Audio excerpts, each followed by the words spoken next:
Bueno, muy buenos días. Un tema que me gustaría resaltar y que valdría la pena hacer el análisis arqueológico es el tema del conflicto interno en Colombia, específicamente lo que sucedió durante los 8 años del gobierno de Álvaro Uribe Vélez con el tema de los falsos positivos. En ese periodo tuvimos un periodo de gobierno derechista, de un gobierno que movía muy bien los medios de comunicación, que se movía muy bien en las redes sociales y donde tenía como objetivo estar todo el tiempo en una campaña permanente, mostrándose como salvadores de la patria, y por otro lado los que hicieran algún tipo de oposición eran terroristas sin importar si tuvieran vínculos con grupos armados o no los tuvieran, y cualquier cosa que se tuviera que contradijera un poco estas normas iba siendo bloqueada, iba siendo minorizada o oculta, o de algún modo se había callado. Y una de estas cosas es el tema de los falsos positivos. Un gobierno que empezó a presionar a las fuerzas militares para que obtuvieran resultados. Entonces, por supuesto, tuvieron unos logros militares importantes, pero detrás de eso había una historia que estaba oculta y que duró muchísimo tiempo en ser revelada. Precisamente muchos de estos logros y de estos positivos de guerra que se mostraban resultaron siendo simplemente bajas a personal civil que no tenía nada que ver con la guerra y que simplemente se habían hecho con o sin la autorización del gobierno, pero de todas maneras hubo una abierta disposición a ocultar todo lo que fuera eso y de crear una impunidad en el país. Esto se vino a revelar mucho tiempo después, cuando ya algunos errores, digamos que ya se había recaído un poco en el descaro de estas matanzas que se hicieron. Entonces, alguna vez se vino a revelar fue porque en una investigación minuciosa un periodista también descubrió que uno de los guerrilleros había aparecido muerto y tenía las botas al revés.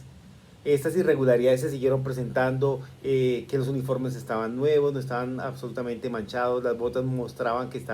tenían inclusive olor a que estaban completamente nuevas, que no se habían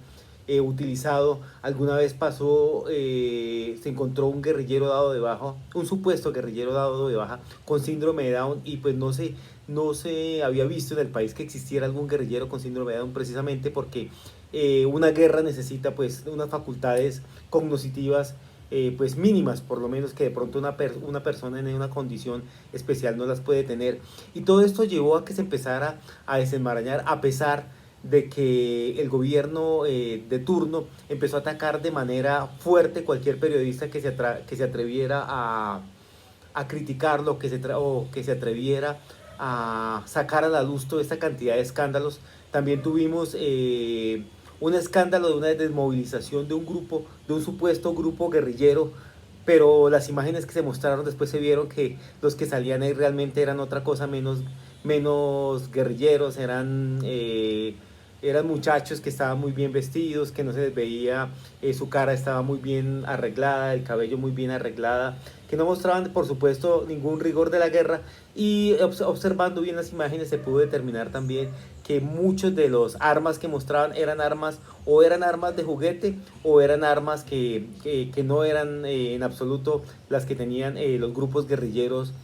en esa época. Entonces toda esta maraña y este control estatal de los medios, esa manipulación, esa presión a lo que hicieron, se hubiera quedado oculta si no hubiera existido una disposición de varias organizaciones, de varios grupos, de periodistas, de una serie de grupos intelectuales, de universidades públicas, de ONGs, que quisieron entrever lo que estaba más allá del discurso oficial, o sea, ver un poco más allá. Y es tan lamentable que pasados casi, no sé, 20, 15 o 20 años de estos acontecimientos, aún no se sabe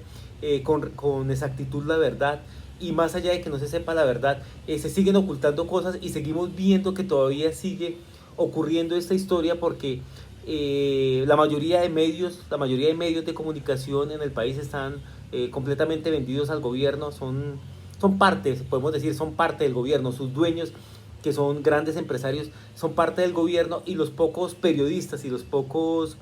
medios de comunicación que se atreven a mostrar